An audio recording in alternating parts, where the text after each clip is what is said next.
တရတွေအပြည့်နဲ့ပုံကြီးထဲမှာလူရှိနေပါတယ်ရှင်23ရက်မနက်8:30လောက်ကထိုင်းနိုင်ငံလိုပူရီဘက်မှာလမ်းလျှောက်သွားသူတအုပ်ကဒီကတရပုံကြီးကိုစတွေ့ခဲ့တာသူနားကိုသွားပြီးငုတ်ကြည့်လိုက်တော့အထဲမှာလူကောင်းကိုတွေ့ပါတယ်ရှင်သူ့စိတ်ထဲမှာလူသေးနေတယ်လို့ထင်နေတာပါအဲ့တော့ကယ်ဆယ်ရေးကိုခေါ်ခဲ့တယ်အထဲကအမကြီးရဲ့အသက်ကတော့48နှစ်ကိုလုံးကတရတဲ့မြုံနေတယ်နှာခေါင်းကတော့အပေါ်ကိုဖော်ပြီးအသက်ရှူနေသေးတယ်ကယ်ဆယ်ရေးတွေအမကြီးကိုကတရပုံနဲ့ကဆွဲထုတ်ကြပါတယ်ရှင်မရဘူးနာတစ်ခုလုံးကတရတွေအပြည့်ပါပဲရှင်နောက်အဲ့ဒီကတရပုံကြီးကိုကားပေါ်ဝိုင်းတင်ကြပြီးစီးရုံယူသွားကြတယ်အမကြီးအပြင်ရအောင်ကဲထုတ်ရတာမလွယ်ပါဘူးရှင်ပုံတစ်ခုချင်းစီရဲ့အစိတ်ပိုင်းနည်းနည်းချင်းစီကိုဆက်နဲ့ဖြတ်ထုတ်ရပါတယ်ရှင်အထက်ကလူကိုမထိခိုက်အောင်လို့ဖြတ်ထုတ်ရတာဖြတ်ထုတ်ပြီးစီတော့အမကြီးအပြင်ရောက်လာတဲ့အခါမှာသူ့ကိုမှမတ်ပုံတွေတစ်ခုပါလာခဲ့ပါတယ်ရှင်နာမည်အသက်နေရက်လိပ်စာအမကြီးကလုံပူလီကမဟုတ်ပါဘူးရှင်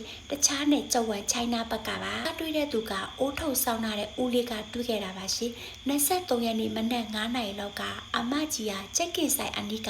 လမ်းလျှောက်လာတာဦးလေးစိတ်ထဲထင်နေတာကမနက်အစောကြီးဆိုတော့ဒီအမကြီးကလေ့ကျင့်ခန်းထထွက်လုပ်တယ်လို့ထင်နေတာပါရှင်နောက်သူဒုတိယအကြိမ်တွေ့တဲ့အခါမှာတော့အမကြီးကကတရပုံကြီးတဲ့ရောက်နေပြီမနက်ကတွေ့တဲ့အမကြီးကဘာလို့ကတရပုံနဲ့ရောက်နေရတာလဲဆိုတာကိုပြောပြခဲ့တယ်ဥပမာလူတယောက်မတော်တဆပုံကြီးတဲ့ကျသွားရင်ဘေးကိုလဲကျသွားရမယ်မဟုတ်လားရှင်အခုကနေရာပုံစံမပြတ်ပုံကြီးကရှိနေတာအလုံးကအံ့ဩသိနေကြပါတယ်ရှင်လုံပူလီဖုံးကြောင်တစ်ကြောင်ကြောင်ကဖုံကြီးကဒီအမကြီးကိုသိတယ်22ရက်နေ့တော့ကဒီအမကြီးကခုတွေ့ရတဲ့ဆံမလောအပြာကြီးမှာလူဝယ်ပစ္စည်းအသစ်တွေအများကြီးပဲလာလူသွားပါတယ်ရှင်ဆံမလောပေါ်မှာဖာအသစ်တွေအထပ်လိုက်ပါရှင်ပြီးတော့ကုတီယိုလုံးပစ္စည်းအသစ်တွေလည်းအများကြီးပါပဲရှင်လာလူပြီးတော့သူပြန်ထွက်သွားတယ်ကားလည်းမပြောဘဲနဲ့ချက်ချင်းပြန်ထွက်သွားတယ်လာလူသွားတဲ့အကြောင်းရင်းကိုမပြောခဲ့တော့ဖုံကြီးကလည်းဘာကြောင့်လာလူသွားခဲ့ရတာလဲဆိုတာကိုမသိခဲ့ရဘူးအမကြီးကတရပုံကြီးစီသွားတဲ့နေ့က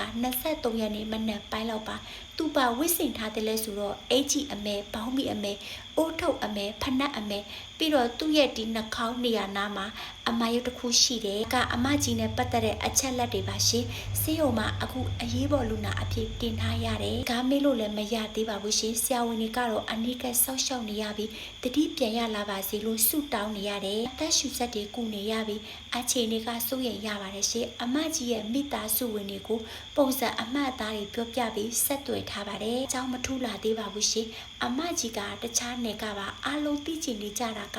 သူဘာလို့ကတရပုံကြီးတဲ့ရောက်နေရတာလဲပုံကြီးတဲ့မရောက်ခင်မှာဖုံးကြီးเจ้าမှာသွားလူခဲ့ပါသေးတယ်ရှင်လမ်းခရင်တော့ကတရနာကဖြတ်သွားရင်အမွတ်ထောင်းနဲ့အရန်ပူတာပါရှင်ပုံကြီးတဲ့လူတယောက်လုံးရောက်သွားတာကဘလောက်တောင်ပူလိုက်မလဲရှင်အမြင်တပါစီလို့ဆွတောင်းပေးလိုက်ပါတယ်